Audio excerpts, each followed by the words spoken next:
Hello दोस्तों, आज हम कथा सुनेंगे तुलसी माता की व्रत कथा। चैनल पे न्यू हो तो चैनल को सब्सक्राइब कीजिए। प्राचीन काल में एक लड़की का जन्म राक्षस कुल में हुआ, जिसका नाम वृंदा था। दैत्यराज कालनेमी जैसे राक्षस परिवार में पैदा होने के बाद भी वृंदा भगवान विष्णु की पूजा करती थी। जब वृंदा बड़ी हुई तो उसकी शादी जालंधर नामक दैत्य से हो गई। जालंधर के बढ़ते अहंकार व आतंक से सभी देवता परेशान थे। जालंधर की बढ़ती ताकत के पीछे उसकी पत्नी वृंदा की विष्णु भक्ति और सतीत्व था। होते होते जालंधर अपनी शक्ति और अहंकार में चूर होकर स्वर्ग की देवियों पर काबू पाने की कोशिश करने लगा। इसी दौरान एक बार उसने माता लक्ष्मी को पाने का प्रयास किया, परंतु समुद्र से जन्म लेने के कारण माता लक्ष्मी ने उसे अपना भाई बना लिया। फिर उसकी नजर माता पार्वती पर गई और उन्हें पाने के लिए जालंधर ने मायाजाल बनाया। जालंधर काफी शक्तिशाली था, जिसका जन्म भगवान शिव के तेज के कारण समुद्र से हुआ था। बलवान होने के कारण जालंधर को दैत्यों का राजा बनाया गया। वृंदा से शादी करने के बाद जालंधर की शक्ति और पराक्रम बढ़ता ही गया। उसे किसी भी तरह से हराना मुश्किल था। अपने मायाजाल से जालंधर ने शिव का रूप धारण किया और माता पार्वती के करीब जाने की कोशिश करने लगा।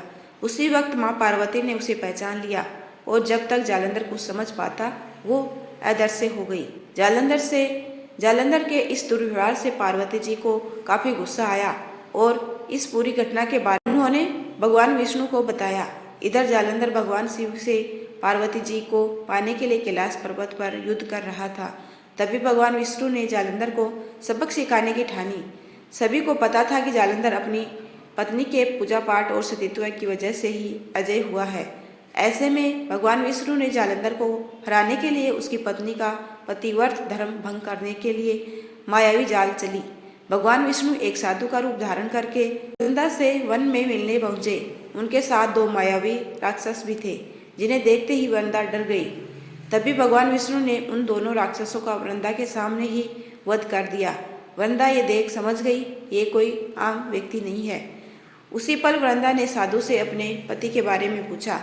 साधु बने भगवान ने अपनी माया शक्ति से दो बंदर प्रकट किए।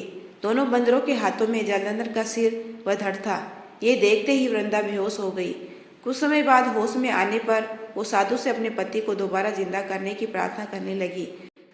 वृंदा की विनती सुन उसके आंखों के सामने साधु ने अपनी माया से जालंधर के कटे हुए शरीर के हिस्सों को जोड़ दिया और स्वयं उस शरीर में समा गए।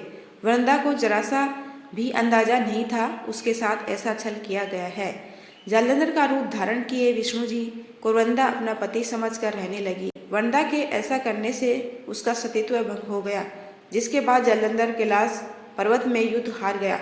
जब वृंदा को यह सब पता चला तो उसने गुस्से में विष्णु भगवान को पत्थर बनने का श्राप दे दिया। इस घटना के बाद वृंदा स्वयं सती हो गई। जिस स्थान पर वह भस्म हुई वहाँ तुलसी का पौधा प्रकट हुआ।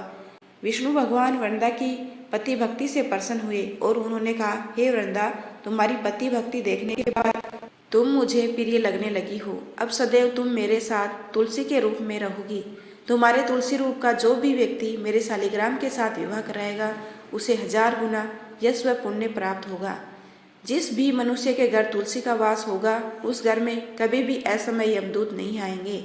आगे भगवान ने कहा, तुलसी के पौधे की पूजा करने वालों को गंगा व नर्मदा में स्नान करने के बराबर पुण्य प्राप्त होगा। संसार में चाहे कोई भी मनुष्य कितना भी दुष्ट क्यों न हो, कितने भी पाप क्यों न किए हो, मृत्यु के दौरान उसके मुंह में तुलसी और गंगा जल अवश्य दिया जाएगा। इससे वह अपने पापों से मुक्त होकर बैकुंठ धाम जाएगा। इसके अलावा जो व्यक्ति तुलसी व आंवला के पेड़ की छाया में पितरों का श्राद्ध करेगा उसके पितरों को मोक्ष मिलेगा। कहानी से सीख, छल कपट या फिर अपनी शक्ति का दुरुपयोग करने वाले व्यक्ति का विनाश होना तय है।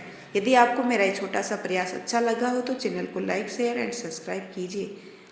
आपका अपना कीमती समय देने के लिए दिल से धन्यवाद।